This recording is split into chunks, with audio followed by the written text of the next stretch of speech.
To Extreme Chemistry YouTube channel. Today we will discuss about the merits and demerits of Mendeleev periodic table and genesis of modern periodic table. और last lecture में हमने discuss किया था Mendeleev periodic table क्या थी।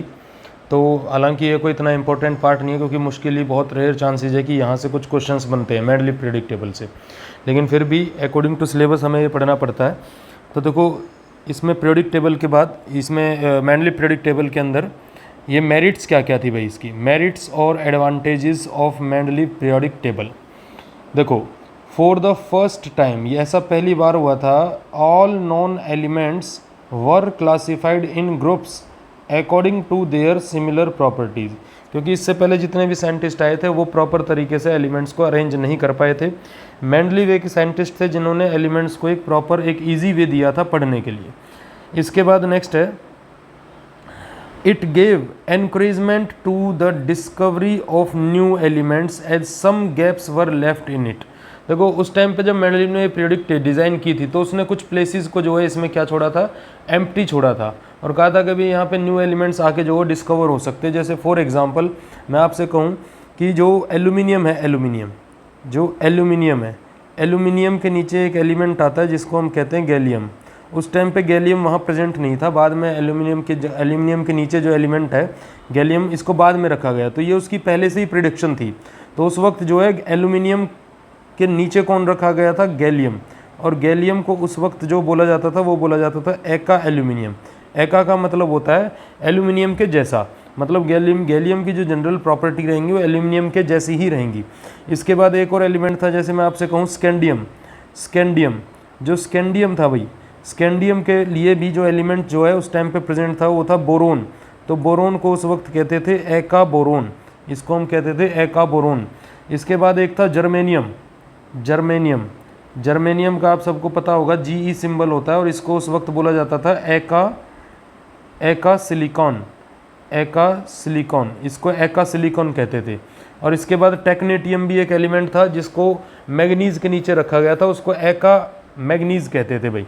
इसके बाद next point देखो, तो उसकी ये एक बहुत अच्छी जो है मेरिट थी कि उसने कुछ एलिमेंट्स के लिए स्पेस जो है वैकेंट छोड़ दिए थे, और बाद में जब पता चला एलिमेंट डिस्कवर हुए तो उनकी प्रॉपर्टीज़ उनके ऊपर वाले एलिमेंट से क्या कर गई, मैच कर गई। जैसे कुछ एग्जांपल मैंने आपके सामने लिख दिए हैं। नेक्स्ट देखो भाई, correction were done in atomic weight of some elements. उसने कुछ एटॉमिक वेट के अंदर भी करेक्शन की थी। जैसे एक एग्जांपल दे रहा हूँ मैं आपको, बेरिलियम का वेट पहले बोला जाता था 4.5 इनिशियली, लेकिन उसने चेंज करके इसको कितना लिखा, 9 लिखा। ऐसे ही उसने यूरेनियम के वेट में चेंज किया, बेरिलियम के वेट में, इंडियम के वेट में, गोल्ड के वेट में और प्लेटिनम के वेट में। इन एलिमेंट्स के वेट को उसने क्या किया, करेक्ट किया। अब बात करते हैं डीमेरिट्स की। डीमेरिट्स कुछ ज़्यादा थी इसकी, जिस वजह से ये प्रेडिक्ट टेबल फेल हो गई। पोजीशन ऑफ हाइड्रोजन, एक तो ये हाइड्रोजन की पोजीशन को जो है डिसाइड नहीं कर पाया था। क्यों? क्योंकि हाइड्रोजन जो वो रिसेंबल करता था भाई किससे, बोथ एल्कली मेटल से भी रिसेंबल करता था और हेलोजन से भी, हेलोजन की प्रॉपर्टीज से भी रिसेंबल करता था। So Mendeleev could not decide where it place, ठीक है, where to place it. Mendeleev ये डिसाइड नहीं कर पाया कि इसको कहाँ प्लेस करना है, तो इसलिए हम हाइड्रोजन की पोजीशन के ऊपर आज भी डिबेट करते हैं। इसके बाद पोजीशन ऑफ आइसोटॉप्स। देखो ये जो पीरियोडिक टेबल थी मेंडलीव की, ये बेस्ड ऑन एटॉमिक मास थी, एटॉमिक वेट थी। तो आइसोटॉप्स के अंदर भी एटॉमिक वेट का चेंज होता है, तो होने की वजह से मेंडलीव ने इनको अपनी पीरियोडिक टेबल के अंदर कोई जगह नहीं दी थी, तो इस बारे में भी वो कोई एक्सप्लेनेशन नहीं दे पाया था। इसके बाद anomalous pairs of elements, there was some pair of elements which did not follow the increasing order of atomic weight. ये बहुत बड़ी डीमेरिट थी उसकी। उसने अपनी प्रेडिक्ट टेबल को increasing order of atomic weight के अकॉर्डिंग अरेंज किया था, लेकिन कुछ एलिमेंट्स थे जो इसके इस ऑर्डर से जो है डिनाई कर रहे थे। क्या था भाई, देखो जैसे आर्गन है, आर्गन को आप देखते हो कि प्रेडिक्ट टेबल के अंदर पहले रखा गया, लेकिन पोटेशियम को बाद में रखा गया, जबकि आर्गन का वेट लगभग 40 है और पोटेशियम का वेट कितना है भाई, 39 है। तो 39 पहले आना चाहिए था, आर्गन बाद में आना चाहिए था, तो इसको वो एक्सप्लेन नहीं कर पाया। ऐसे ही कोबाल्ट और निकल का देखो आप, निकल का एटॉमिक नंबर कितना हो जाता है, 28, कोबाल्ट का एटॉमिक नंबर हो जाता है 27, लेकिन मास किसका ज़्यादा है, कोबाल्ट का। तो कोबाल्ट को 28 होना था, निकल को होना था 27, लेकिन इस बारे में भी कोई एक्सप्लेनेशन नहीं दे पाया वो। ऐसे ही सिमिलरली टेलुरियम एंड इंडियम, इसको भी आप देखो दोनों के मास में जो है 0.5 का डिफरेंस है, लेकिन इनको भी उसने कुछ इस तरीके से अरेंज किया जिसको वो एक्सप्लेन नहीं कर पाया। नेक्स्ट है like elements were placed in different groups. कुछ एलिमेंट्स ऐसे थे जिनकी प्रॉपर्टी सेम होती थी लेकिन उसने उसको अलग अलग ग्रुप में प्लेस कर दिया भाई। जैसे मैं प्लेटिनम और गोल्ड की बात करूं, प्लेटिनम और गोल्ड दोनों अलग अलग ग्रुप्स के अंदर प्लेस्ड हैं, जबकि इनकी प्रॉपर्टीज ऑलमोस्ट क्या होती है, सेम। जनरली ये दोनों इनर्ट होते हैं, आप सब जानते हो प्लेटिनम और गोल्ड क्या होता है, इनर्ट होता है। Which have similar properties but were placed in different groups. इसके बाद नेक्स्ट है unlike elements were placed in same group. फिर उसने कुछ ऐसा भी किया था कि जो अनलाइक एलिमेंट्स थे उनको सेम ग्रुप में प्लेस करा दिया था। जैसे उसने फर्स्ट ग्रुप के अंदर दो ग्रुप सब ग्रुप बना लिए थे, एक 1A और 1B। तो 1A के अंदर ही ये जो है फर्स्ट ग्रुप था भाई, ये पूरा फर्स्ट ग्रुप के अंदर उसने एल्कली मेटल को रख दिया और फर्स्ट ग्रुप के अंदर उसने इन कॉइनेज एलिमेंट्स को रख दिया, कॉइनेज मेटल्स को। तो देखो इनकी प्रॉपर्टीज, ये तो मोर रिएक्टिव होते हैं और ये क्या होते हैं भाई, लेस रिएक्टिव। ये एल्कली मेटल होते हैं, ये कॉइनेज मेटल होते हैं। ये नॉर्मल एलिमेंट होते हैं, इनको हम ट्रांजिशन एलिमेंट कहते हैं। लेकिन फिर भी ये दोनों के दोनों जो पेयर थे, ये जो एलिमेंट्स थे ये एक ही ग्रुप के अंदर प्लेस थे, जबकि इनकी प्रॉपर्टीज मैच नहीं कर रही थी भाई। तो ये था merit and demerit of what, Mendeleev's periodic table. अब देखो सबसे इंपॉर्टेंट जो है वो है मॉडर्न पीरियोडिक टेबल, जिसको आज की डेट में हम लोग यूज़ कर रहे हैं भाई, जिसको आज की डेट में हम पढ़ रहे हैं। इसको थोड़ा सा और मॉडिफाइड किया गया था इसकी पीरियोडिक टेबल को, जिसको long form of periodic table कह देते हैं। लेकिन देखो इसके ऊपर एक्सपेरिमेंट जो किया था ये 1913 में आई थी भाई, और इसके ऊपर जो एक्सपेरिमेंट किया था वो किसने किया था, मोसले ने। तो it is proposed by Mosle. देखो इसने बहुत बढ़िया एक्सपेरिमेंट किया था, it is proposed by Mosle. तो मोसले ने क्या एक्सपेरिमेंट किया था भाई, इधर देखो इसने क्या किया, कुछ 38 एलिमेंट्स को इसने उठाया पीरियोडिक टेबल से। 38 एलिमेंट्स को इसने पीरियोडिक टेबल से उठाया, मेटल्स को उठाया, और उन मेटल्स के ऊपर इसने कैथोड रे को स्ट्राइक करवाया भाई। यहाँ से उसने कौन सी रेज को स्ट्राइक करवाया, these were the cathode rays, इनको कैथोड रेज कहेंगे। तो जब उसने कैथोड रेज को स्ट्राइक करवाया तो यहाँ से कुछ और रेज निकल के आई। जैसे ही वो इस मेटल सरफेस पे टकराई, ये कोई मेटल सरफेस था भाई, ये कोई मेटल सरफेस था, ये मेटल सरफेस था, और इस मेटल सरफेस पे जब ये कैथोड रेज जाके टकराई तो यहाँ से कुछ रेज निकली। उन रेज को बोला गया था एक्सरे, इन रेज को एक्सरे बोला गया था। अब इसने क्या किया, हेनरी मोसले ने क्या किया, इन एक्स रेज की फ्रीक्वेंसी लेनी स्टार्ट कर दी भाई। इनकी क्या लेनी स्टार्ट कर दी, फ्रीक्वेंसी। तो जब वो फ्रीक्वेंसी को मेज़र कर रहा था, तो उसने पाया कि अंडर रूट ऑफ फ्रीक्वेंसी, अब अंडर रूट जो है एक्सपेरिमेंटली किया गया है, अंडर रूट ऑफ फ्रीक्वेंसी जो है वो हमेशा डायरेक्टली प्रोपोर्शनल आ रहा था किसके, जेड के। Under root of frequency is directly proportional to किसके आ रहा था, जेड के आ रहा था, जब उसने ये एक्सरे एक्सपेरिमेंट किया था। तो उसने यहाँ से कंक्लूजन निकाला, क्या कंक्लूजन निकाला कि अगर इसी को फ्रीक्वेंसी को अगर वो एटॉमिक मास के अकॉर्डिंग ग्राफ में तैयार करता है, अगर एटॉमिक मास और frequency, under root of frequency के बीच में ग्राफ बनाया गया, तो एलिमेंट्स जो वो कुछ इस तरीके से मूव कर रहे थे। ये देखो भाई, एलिमेंट्स जो है कुछ इस तरीके से इरेगुलरली मूव कर रहे थे, मतलब कभी पीक अप जा रही थी, कभी पीक डाउन जा रही थी। कहने का मतलब ये हो गया कि कोई बेटर रिजल्ट नहीं आ रहा था। लेकिन जब उसने इसी फ्रीक्वेंसी को रिलेट किया किसके साथ, एटॉमिक नंबर के साथ, तो उसे इस तरीके से एक स्ट्रेट लाइन मिल गई, और एलिमेंट्स का जो प्रॉपर्टीज़ था उसने यहाँ से बोला कि भाई जो मॉडर्न पीरियड, या मैं बोल दूँ जो पीरियोडिक टेबल है, it is not based on atomic mass. हम इसके अंदर कह सकते हैं कि जो फिजिकल एंड केमिकल प्रॉपर्टीज़ हैं, मोसले कंक्लूडेड, मैं इसमें लिखूंगा भाई Moseley concluded that the physical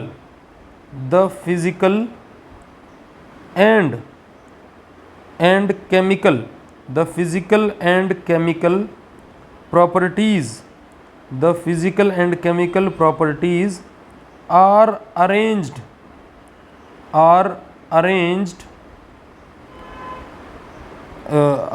ना लिख के, ये एक सेकंड भाई, फिजिकल प्रॉपर्टीज ऑफ द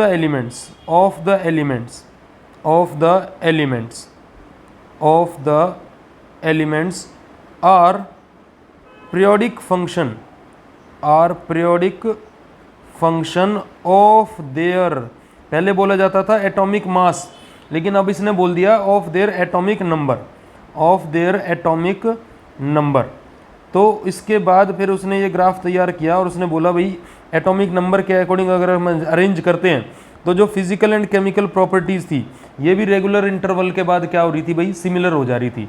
जो फिजिकल एंड केमिकल प्रॉपर्टीज़ थी, अगर एलिमेंट्स को एटॉमिक नंबर के अकॉर्डिंग अरेंज किया जाए तो ये भी एक रेगुलर इंटरवल के बाद जो प्रॉपर्टीज़ थी वो क्या हो जा रही थी, सिमिलर हो जा रही थी। तो इस बेस पे जो मॉडर्न पीरियोडिक लॉ है वो क्या कहता है कि भाई, मॉडर्न पीरियोडिक लॉ कहता है, ऊपर मैं बता चुका हूँ आपको, मॉडर्न पीरियोडिक लॉ के अकॉर्डिंग दो फिजिकल एंड केमिकल प्रॉपर्टीज़ हैं of elements are a periodic function of their atomic number. तो आज की डेट में हम पीरियोडिक टेबल को एटॉमिक नंबर के बेस पे पढ़ते हैं। तो जैसे प्रेजेंट फॉर्म जो है पीरियोडिक टेबल की, उसमें क्या है, 7 पीरियड्स हैं और 18 ग्रुप्स हैं। प्रेजेंट फॉर्म के अंदर 7 पीरियड्स हैं और 18 ग्रुप्स हैं। ये देखो, ये रही भाई आपके सामने पीरियोडिक टेबल। ये देखो, ये मॉडर्न पीरियोडिक टेबल थी। इसके अंदर आप देखो, ये यहाँ पे ये हाइड्रोजन हो गया भाई, ये first group, sorry first period के अंदर हो गया, ये सेकंड पीरियड, ये थर्ड पीरियड, ये फोर्थ, ये फिफ्थ, ये सिक्स्थ और ये 7। तो इसमें 7 पीरियड थे और 18th ग्रुप थे। 1 2 3 4 5 6 7 8 9 10 11 12 और ये 13 टू कितना हो गया भाई, 18 हो गया। 18 ग्रुप को जीरो ग्रुप भी कहते हैं, आप सब जानते हो। और इसके अंदर प्रेजेंट होती है नोबल गैसेस। और जो ये 13 से लेके और 18 तक के एलिमेंट्स होते हैं, इनको रिप्रेजेंटेटिव एलिमेंट्स भी कह देते हैं। और यहाँ पे इनको भी हम लोग रिप्रेजेंटेटिव एलिमेंट कह देंगे, ग्रुप 1 और ग्रुप 2 को। और जो ये 3 से लेके और 12 तक के एलिमेंट होते हैं, इनको हम कहते हैं ट्रांजिशन एलिमेंट्स। और नीचे आप देखो, इसको हम कहते हैं लेंथेनाइड्स और एक्टेनाइड्स। ये कहाँ से निकल के आए हैं, 57 से और 71 तक के एलिमेंट यहाँ अरेंज है भाई, 58 से ये 71। और ऐसे ही यहाँ से 89 से, मतलब 90 से लेके और 103 तक के एलिमेंट एक्टेनॉइड में अरेंज हैं। और इनको हम कहते हैं इनर ट्रांजिशन एलिमेंट्स। इनको हम इनर ट्रांजिशन एलिमेंट कहते हैं। और इसके अंदर 4 ब्लॉक हैं। देखो, ये फर्स्ट और सेकंड ग्रुप जो है एस ब्लॉक कहलाएगा, इसको हम बोलेंगे डी ब्लॉक। 3 से लेके 12 तक, 13 से लेके 18 तक जो ब्लॉक कहलाएगा वो पी ब्लॉक होगा। और नीचे जो आप ब्लॉक देख रहे हो, ये कौन सा ब्लॉक होगा, एफ ब्लॉक होगा। तो इसी के अंदर फिर जो कुछ चेंजेस किए गए पीरियोडिक टेबल के अंदर, तो आज जनरली हम लोग कह देते हैं कि इसमें 18 तो ग्रुप हैं और 7 क्या है इसमें भाई, पीरियड्स हैं। मतलब लेफ्ट से राइट जब आप चलोगे तो उनको कहते हैं पीरियड। लेफ्ट से राइट जब आप पीरियोडिक टेबल में मूव करते हो उसको हम पीरियड कहते हैं। और टॉप से बॉटम जब आप चलते हो तो उसको हम क्या कह देते हैं भाई, बोलो, ग्रुप कह देते हैं। उसको हम ग्रुप कह देते हैं। ये देखो अब, और पीरियोडिक टेबल के बारे में क्या क्या जानकारी मिल सकती है भाई। ये देखो, इसके अंदर 7 पीरियड और 18 ग्रुप है। अब अगर मैं यहाँ पे एक टेबल बनाता हूँ, अगर मैं यहाँ पे टेबल बनाता हूँ और हम देखते हैं कि कौन से पीरियड के अंदर कितनी शेल्स हैं और कितने एलिमेंट्स हैं। तो यहाँ मैंने पीरियड लिखा, यहाँ मैंने एन लिख दिया, यहाँ मैंने लिख लिया भाई सब शेल। यहाँ पे हम लिख लेते हैं सब शेल। यहाँ लिख लेते हैं number of elements, number of elements. और इसके बाद यहाँ पे लिख लेंगे एलिमेंट कहाँ से कहाँ लाई कर रहे हैं, एलिमेंट कहाँ से कहाँ लाई कर रहे हैं। और यहाँ लिख लेंगे name of period, name of period. ये नेम ऑफ पीरियड हो गया भाई। तो period, N, subshell, number of elements and elements और नेम ऑफ पीरियड। तो देखो, पीरियड नंबर 1, अगर पीरियड नंबर 1 है तो उसमें एन मतलब सब शेल, सॉरी शेल कितनी होंगी, 1। और सब शेल क्या हो जाएगी बताओ भाई मुझे, 1s। और इसके अंदर एलिमेंट्स प्रेजेंट होंगे 2। और 2 एलिमेंट जो प्रेजेंट होंगे वो कहाँ से कहाँ तक होंगे, हाइड्रोजन से और हीलियम तक, हाइड्रोजन से और हीलियम तक। और इट इज़ द शॉर्टेस्ट, ये सबसे छोटा पीरियड होगा भाई। इसके बाद पीरियड नंबर 2 पे आ जाओ। इसके अंदर नंबर ऑफ एलिमेंट्स कितने होंगे, सॉरी नंबर ऑफ शेल कितनी होंगी, 2। जैसे कि मैं कह दूँ 1s and 2s, 1s sorry 2 इसके अंदर हो जाएगा, 1s तो ऊपर ले लिया हमने, ये हो जाएगा 2s एंड 2p। तो इसके अंदर नंबर ऑफ एलिमेंट्स कितने हो जाएंगे भाई, 8 हो जाएंगे। और कहाँ से कहाँ तक होंगे, लिथियम से लेके और नियोन तक, लिथियम से नियोन तक। ये शॉर्ट पीरियड हो जाएगा, इसको हम शॉर्ट पीरियड कह देंगे। इसके बाद पीरियड नंबर 3, पीरियड नंबर 3 के अंदर n कितना हो जाएगा भाई, 3 हो जाएगा। कैसे, 3s और 3p इसके अंदर सब शेल हो जाएंगी। नंबर ऑफ एलिमेंट्स कितने हो जाएंगे, 8। कहाँ से कहाँ तक रहेंगे भाई, सोडियम से और कहाँ तक, आर्गन तक। और इसको भी हम शॉर्ट पीरियड कह देंगे, this is also short period. इसके बाद 4th पीरियड पे आ जाओ भाई। 4th पीरियड के अंदर n कितना हो जाएगा भाई, 4 हो जाएगा। तो ये हो जाएगा सब शेल 4s, 4p, या 4p को हम लोग बाद में लिखेंगे, 4s के बाद लिखी जाती है 3d, और उसके बाद क्या आएगी भाई, 4p आएगी। इसके अंदर 18 एलिमेंट होंगे, 18। इसके बाद कहाँ से कहाँ तक होंगे भाई, पोटेशियम से लेके और क्रिप्टन तक, पोटेशियम से लेके और क्रिप्टन तक। और ये लॉन्ग पीरियड रहेगा, इसके बाद जब मैं फिफ्थ पीरियड की बात करता हूँ तो यहाँ n क्या हो जाएगा, सेम हो जाएगा 5, इसमें हो जाएगा 5s और इसके बाद 4d और इसके बाद आ जाती है भैया आपकी 5p, ये हो जाएगी।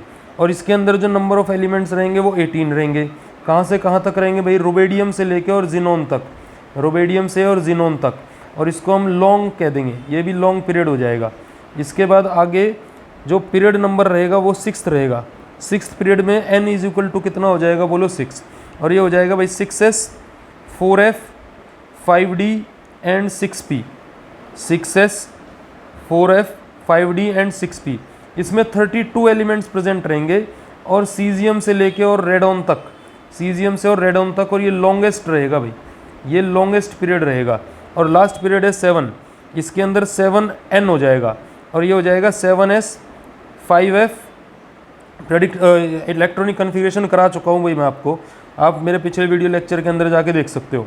ये हो जाएगा 7p, ये हो जाएगा 32 एलिमेंट्स इसके अंदर प्रेजेंट हो जाएंगे। और फ्रेंशियम से और कहाँ तक जाएगा भाई, ऑर्गेनेसन तक, जो अभी न्यूली एलिमेंट डिस्कवर हो चुके हैं, पहले नहीं थे उस टाइम पे।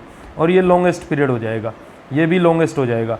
तो this is the modern periodic table या long form of the periodic table, ये उसकी कंडीशंस हैं। तो देखो पीरियड 7 हो गए और ग्रुप कितने हो गए बताओ भाई मुझे, 18। और ये आपके सामने ऊपर यहाँ पीरियडिक टेबल है, ये पीरियडिक टेबल है। तो इस पीरियडिक टेबल के अंदर आप देख रहे हो, देखो इसको बोरोन फैमिली कह देंगे भाई, ये कार्बन फैमिली होगी, नाइट्रोजन फैमिली को निकोजेंस कह देंगे, ऑक्सीजन फैमिली को चैल्कोजेंस, इनको हेलोजेंस, ये नोबल गैसेज होती हैं। इसको ग्रुप 1 को हम एल्कली मेटल कह देंगे, ग्रुप 2 को एल्कलाइन अर्थ मेटल, और ये 3 से लेकर और 12 तक के जितने भी एलिमेंट हैं इनको हम ट्रांजिशन एलिमेंट कहते हैं।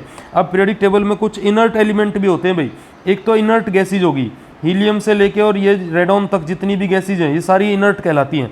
इसके अलावा अगर मैं मेटल की बात करूं तो जैसे पैलेडियम हो गया, प्लेटिनम हो गया, गोल्ड हो गया, ये जनरली कैसे मेटल होते हैं भाई, ये मेटल होते हैं इनर्ट मेटल, मतलब ये ऑक्सीजन के कांटेक्ट में आके उनसे उससे रिएक्ट नहीं करते, मतलब ये इनर्ट हो गए। इसके बाद सबसे हैवीएस्ट मेटल जो हो जाएगा वो कौन हो जाएगा भाई, ऑस्मियम हो जाएगा।